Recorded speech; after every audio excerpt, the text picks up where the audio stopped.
Good morning. Today's reading is from 2 Kings chapter 6, verses 15 through 19. When the servant of the man of God rose early in the morning and went out, behold, an army with horses and chariots was all around the city. And the servant said, "Alas, my master, what shall we do?" He said, "Do not be afraid, for those who are with us are more than those who are with them." Then Elisha prayed and said, "O Lord, please open his eyes that he may see." So the Lord opened the eyes of the young man, and he saw, and behold, the mountain was full of horses and chariots of fire all around Elisha. And when the Syrians came down against him, Elisha prayed to the Lord and said, "Please strike this people with blindness." So he struck them with blindness in accordance with the prayer of Elisha. And Elisha said to them, "This is not the way, and this is not the city. Follow me, and I will bring you to the man whom you seek." And he led them to Samaria. God's word for God's people. All right. Well, if you were looking forward to another sermon in Matthew, I'm sorry to disappoint with the random passage in 2 Kings, but I think it's going to be really good. I'm excited. So let's take a moment and let's pray, and then we're going to jump into this text. Father, we are grateful that we get to gather together. God, we're grateful, as Jared just prayed, that you're a faithful God and you faithfully speak to us each and every week. And for that, we are joyful and we are anticipating hearing from you. God, I pray that you would help me stay faithful to this text, that you would help us as a church to have sharp minds and soft hearts, that we can faithfully respond to what you've given us in this word. So God, would you speak to us now? Would we respond accordingly? And we do this all for your praise and your glory. We pray in Jesus' name. Amen. In 2006, there was a movie that came out called The Prestige. Okay, I don't know if any of you guys have seen this.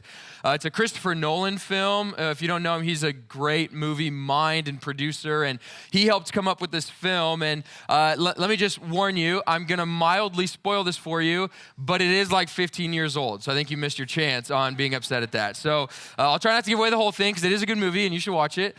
But basically, The Prestige, the whole plot line to the movie is essentially these two magicians who are, throughout the whole story, they're competing and trying to outdo one another in their kind of illusionist acts. Okay, so the whole movie is basically them going back and forth, doing these like crazy acts or these kind of illusionist skits that they're putting on. And now as you're watching it, as it goes, it just seems like it's getting crazier and crazier. And I remember watching it thinking, this is like utterly impossible. Or like I have no, which is the point of magicians, I guess, but it's like you just have no idea how this is actually happening until you get to the very end of the movie. And if you've seen it, you know that at the end of the movie, there's kind of this big reveal, right? Like there's this thing that like what once was hidden, what you didn't know, actually now gets revealed, and it completely transforms how you think about the movie. Like for instance, one of the guys, as I'm watching it, I'm thinking, it is impossible that one man is doing all these things, which it turns out it was impossible for one man to do all these things. But that's all the spoiler I'll give you, okay? But like this reveal happens at the end, and you're like, oh, like it kind of blows your mind. And here's what I did. I went back, I watched the movie a second time, and it completely changed how I watched the movie. Like it transformed the whole plot line once this kind of reality that was hidden was now revealed. You ever seen a movie like that or read something? Another one for me like this was The Sixth Sense. If you guys watch, this was an even older movie, so I am going to spoil this one for you. But there's this character, Bruce Willis, and he's basically talking to this little kid the whole time who can see and talk to dead people. Well, you don't know this, but at the very end of the movie, you find out that Bruce Willis's character is actually dead. Like, you didn't know that the whole time, and it just, like, blows your mind. So again, you watch that movie a second time, you don't watch it in the same way. Like knowing that reality now has completely transformed the entire story of this movie. Now, here's my question for us this morning. What if there was something similar to that going on in the world? Okay, think about this. Here's what I mean. What if there's an ultimate reality that isn't obvious at first sight, that many people were blinded to, that we don't see with our natural eye, But if once that was revealed, once you understood it, once you would grasp it, it would actually transform your entire life. That it would change how you see the world. It would change how you engage with people. That nothing in your life would actually be seen through the same lens once what was hidden would be revealed to you. You know, we believe that the Bible says that's actually true. And what we're doing is, as Jared said, we're launching into this 5-week series where we want to spend some time unveiling that reality. We want to say that there's a greater, deeper, more true reality at play than what we naturally see, and we want to get our eyes on that reality as a church. We want to spend some time essentially saying that what we see is not all that there is, okay? And what we want to do is focus on this ultimate reality so that it would have the power to change you. Like that your life, that you would not be able to see the world, see the circumstances of the world, see people and what's going on in the world in the same way. Now, in fact, let me just speak pretty blunt for us as Christians for a moment. I think today it is pretty common for Christians to get discouraged by all sorts of things, by the reported decline of the church, right? We can grow discouraged by that. We can grow discouraged by the threat of secularism and how that's pressing in on us. We can grow discouraged by what it feels like we're becoming a minority group within culture, or looking at culture kind of swaying in a different direction. And we can grow kind of fearful or discouraged because what we see can bring this sense of discouragement or even a confusion on what God is doing in the world. Or maybe even more at a personal level for you, I want you to consider when like a trial comes, a hardship comes in your life or a challenging circumstance, it's really easy for us to grow discouraged, to grow frustrated, to be upset at God. And we kind of wonder, why would this be happening to me or to us? Yet the story of the Bible offers a view of reality that doesn't show defeat or discouragement or despair, but rather a reality of hope. That what we see with our natural eyes, the circumstances, the external, is actually only part of the story. That there is an ultimate reality of God sovereignly working in his providence behind all things in life. That there's not a moment where we have to feel completely discouraged or alone because God is absent. That the ultimate reality of God says no matter what is happening in life or in culture or in us, that God is sovereignly working behind it. And I think over this month or so, we need to ask ourselves if we truly believe that as a people. Do we daily remind ourselves that behind all things, good and bad, that there is a God who is working together all things for good for us? That even when we don't see it, that God is still working. And what we're going to do is the next 4 weeks, we're basically going to talk about different issues where what we see is one thing, but how God has a different story, how God has a greater reality at play, how him being a creator within the Christian story, how that fact actually defines and identifies our life, how his kingdom actually can give us confidence in life. How knowing that there's a spiritual war at play, things that we don't see, but things that are real, can actually give us perspective in life. And how knowing the end of the story can actually give you hope throughout life. But today we start with what's going to feel like just simply an intro. Okay, my whole goal today and in this text of 2 Kings is to basically get us to believe that what we see is not all that there is. And my hope is that we leave today with that deep belief in our souls, that what we see is not all that there is, and hopefully to set us up for the next month as we look at different parts of God's story. So if you got a Bible, let's go to 2 Kings chapter 6. This is an Old Testament book, so we've been in Matthew for a while. You got to flip to the left if you're new to your Bible. 2 Kings, feel no pressure. You can look at the table of contents, grab your phone if that's easier. 2 Kings, we're going to be in chapter 6, but we are basically jumping in right into the middle of a story, okay? So let me just give you a little bit of the context before we get into our verse. We're going to start in verse 15. But leading up to that, here's what's going on. Israel, which is God's people, they are currently at war with Syria. Okay, now Syria is trying to attack and overcome Israel. So the king of Syria, he is devising these kind of military strategies. So he's planning out how to attack Israel. Yet, every time he does that, every time he comes up with a strategy, somehow Israel knows the plan and they're able to either flee or defend against it, which obviously would be pretty frustrating. Right? Like just imagine like in our current day with Russia and Ukraine, let's imagine that every time President Putin, he came up with a plan and he said, this is how we're going to attack Ukraine, somehow every single time Ukraine knew about it and was able to flee it. They were able to defend against it. Like without fail, every single time. That's what's going on here. So naturally, the king of Syria says, okay, well, we must have a traitor, right? Like there must be somebody in our midst that's telling Israel. But one of his servants tells the king, he says, no, it's not that we have a traitor, but the Lord of Israel, Yahweh, he is revealing our plans to Elisha, who's a prophet in Israel. Okay, now that puts a giant bullseye on Elisha's back. Because the king says, if that's true, I'm going to go and kill Elisha. So he finds out where Elisha is. And then look at verse 14 if you're in 2 Kings 6. Verse 14. So he, the king of Syria, sent their horses and chariots and a great army, and they came by night and surrounded the city. Okay, so Elisha and a few people are in this city, and now the entire Syrian army and force are surrounding the city. Look at verse 15. When the servant of the man of God is Elisha, the prophet. So when the servant of Elisha rose early in the morning and went out, behold, an army with horses and chariots was all around the city. And the servant said, alas, my master, what shall we do?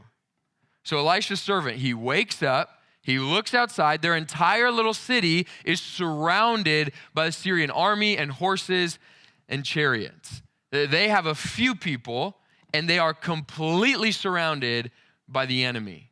There was one time that my family, when I was growing up, maybe 7, 8, 9, we took a family trip to Texas, and we're big baseball fans, so we went to a Texas Rangers game, and they just so happened to be playing Minnesota Twins, which is my team, and so we're going, and I've got, I'm 8, I got my little twin shirt on and my hat, and I'm all pumped and excited to go, and I remember sitting in the stands, and understandably so, we're sitting there, the few of us as Minnesota fans, completely surrounded by Rangers fans, right? Everyone's got the gear, the hats, everyone's cheering against Minnesota. And we're sitting there, and I remember, kind of being freaked out as a 7-year-old. I'm sitting there, and people are yelling bad things about the Twins and all this stuff. And we're sitting there, and in this packed stadium, shoulder to shoulder, there's a few of us, and we are utterly surrounded by the enemy, okay? Now, it's true, okay? They're the opposing team, all right? I didn't even think I'd get a laugh there.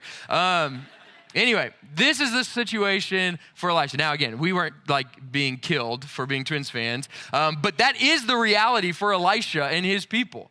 Okay, they are sitting here. There's a few of them, and they are utterly surrounded. The whole place is surrounded with this great army.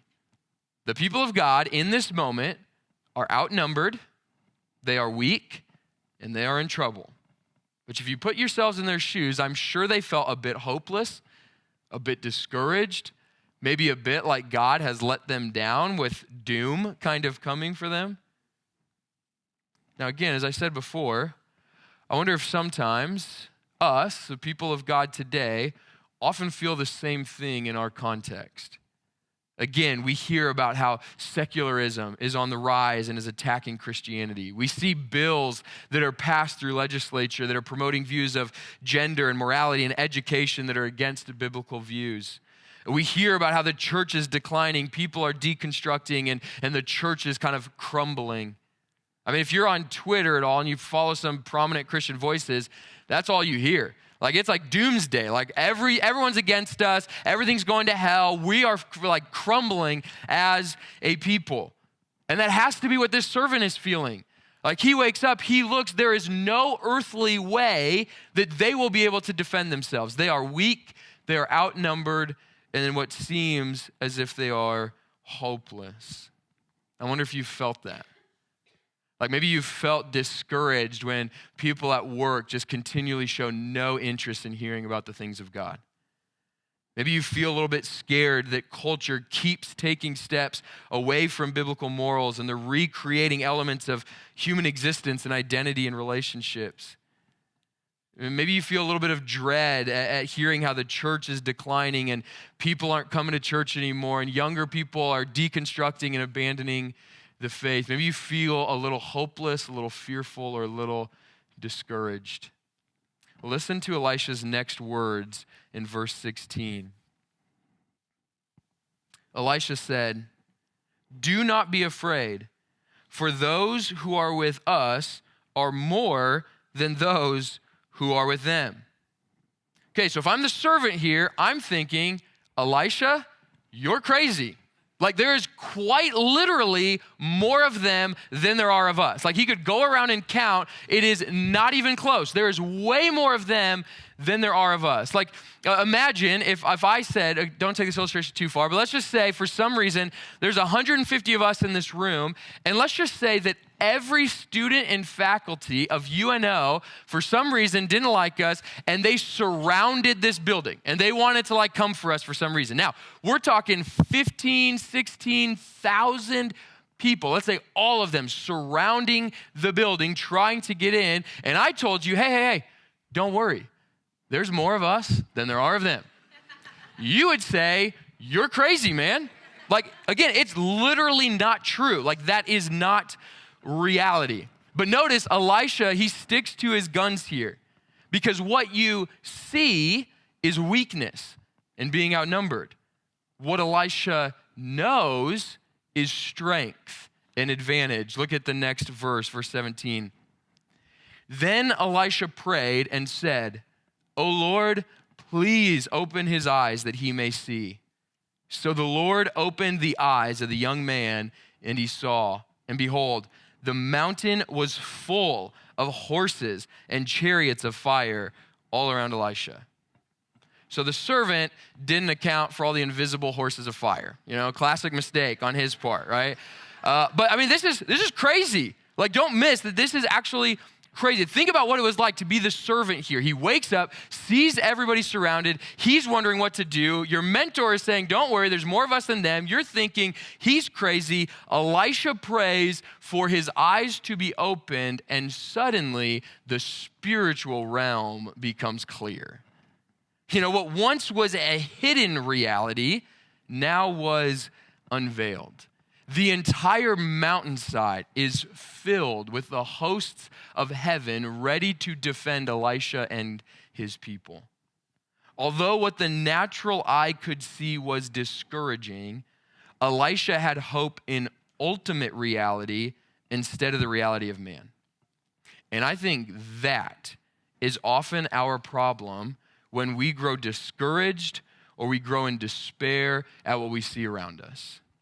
Because we tend to focus on what the natural eye can see and not the ultimate reality of what God has revealed. I mean, just think, how often do we get consumed by or discouraged when something hard happens in our life?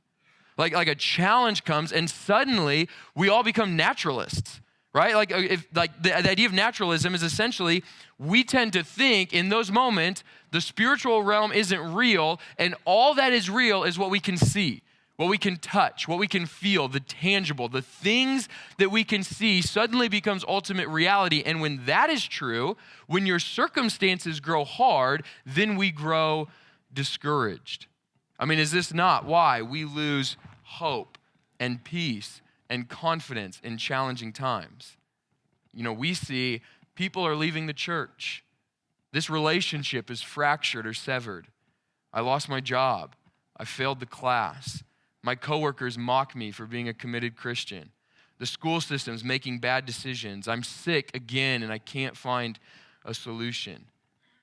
In those moments of life, the problem is those are all we can see and we think that is ultimate reality.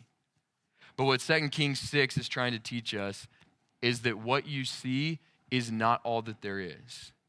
Elisha prays here for his people's eyes to be opened, for the reality behind the discouragement to be revealed. And God kindly shows his strength for his people in their weakness. That is what he does, because the weakness and fear that you may feel in that moment in no way diminishes the power of God in that moment. In all moments of life, there is a reality that we can see, and there is an ultimate reality of what God is doing in that situation. And this is what God has been doing since the beginning of time. We have story after story of this, even just looking at the Bible. In Genesis, if you remember the story of Joseph at the end of Genesis, you see this man, Joseph, who gets, his brothers want to kill him. They end up trading him into slavery. They lie about his death. What we see is these men's evil against Joseph. What God does is he actually saves his people in a famine through the act against Joseph. He famously says, what you meant for evil, God meant for good. In 1 Samuel, we see that Israel wants a king, and they want a king because they want to be like all the other nations. They want a king like the other nations. They felt insecure about their place in the world, and they wanted a king who ended up not being good for them. But even in that, we see that God was laying a foundation to teach Israel about their need for their true king. As God's people failed to live out the covenant that they made with God, they disobeyed and they were thrown into exile. We see that God used that to show them that they needed a new and better covenant, one that would secure their relationship with him forever. You know, as God's people were plundered and they were in exile in Babylon, and they were wondering, has all of God's promises failed? God was using this time to show his people that even in the darkest, bleakest of situations, that he would work beauty out of ashes, that he would be faithful. You can go to the New Testament, the book of Acts. We see this early on in Acts, that the church gets persecuted. So quite literally, Christians are dying for their faith. Everybody has to scatter to go into other regions. And what seems horrible is actually God's plan to get the gospel to new parts of the world. And when the Apostle Paul, he said he was inflicted with a thorn in the flesh, he was suffering, begged God for relief. He wanted out of this, and God said no, because in it he was creating a humility and a reliance on God's power, not Paul's power. This is why Paul can say, even in suffering, it produces character and steadfastness, because what we see is not all that there is. There is something deeper going on. Friends, this is what God does. This is what he does from beginning to end. We see one thing, God is doing something else. And friends, there is no time and no event in human history where the gap was bigger between what we see and what God was doing than in the suffering, death, and cross of Jesus Christ. I mean, let's think about this for a second.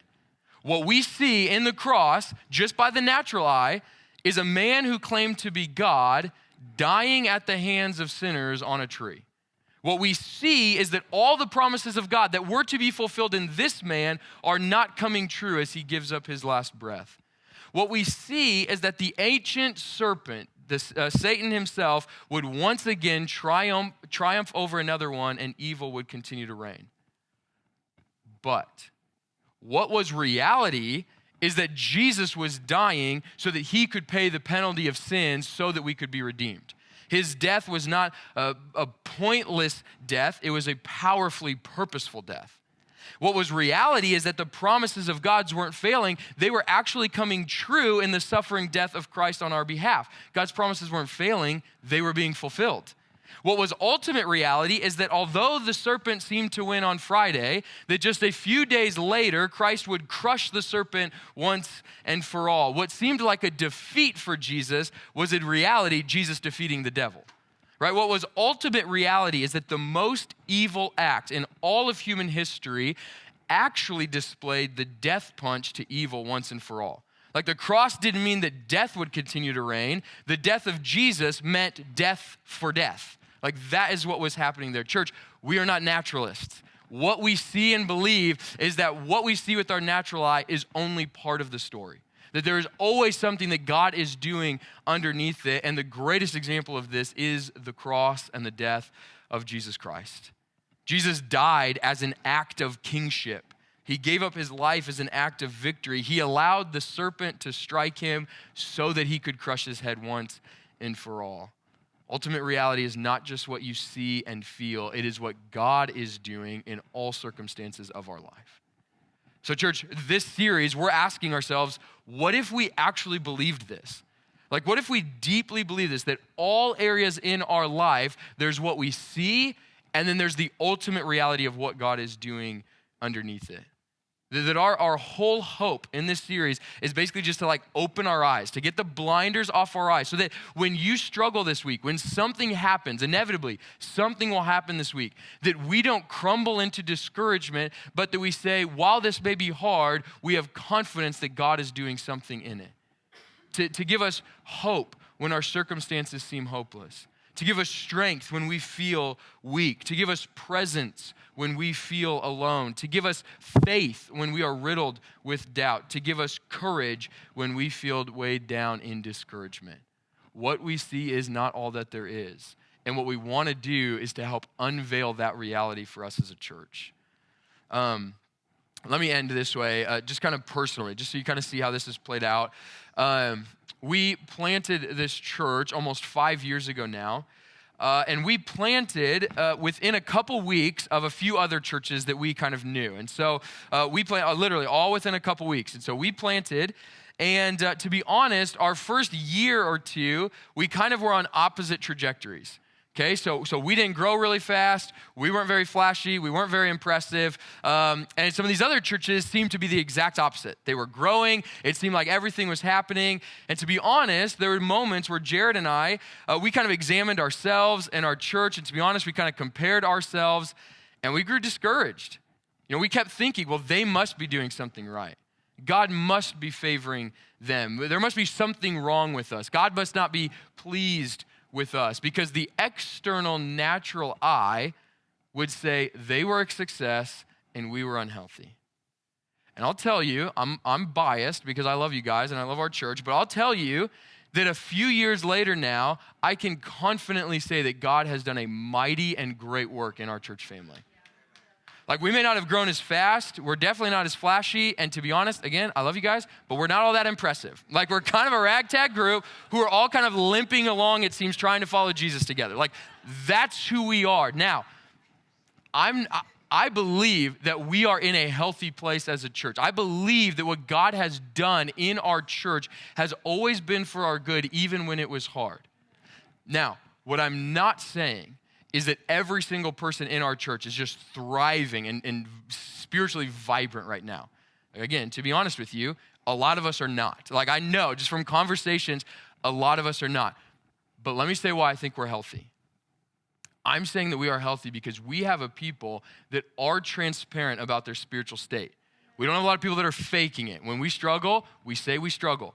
We have a people that are confessing their sins, wanting to actually walk in holiness. We have a people who are suffering and yet holding on to the promises of God. Even if it's like clinging to a thread, I see it in you guys. And that is health. Okay? Health isn't marked by mere external signs, social media posts, and all the flashy things of everyone saying life is great.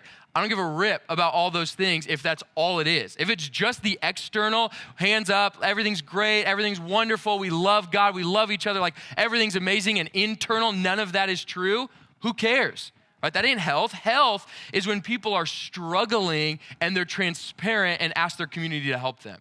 Like, health is when you are in sin, you actually confess that to other people and they help you repent and walk in holiness. Health is when you're physically suffering and you don't abandon God because life isn't great all of a sudden, but you're actually clinging on to God.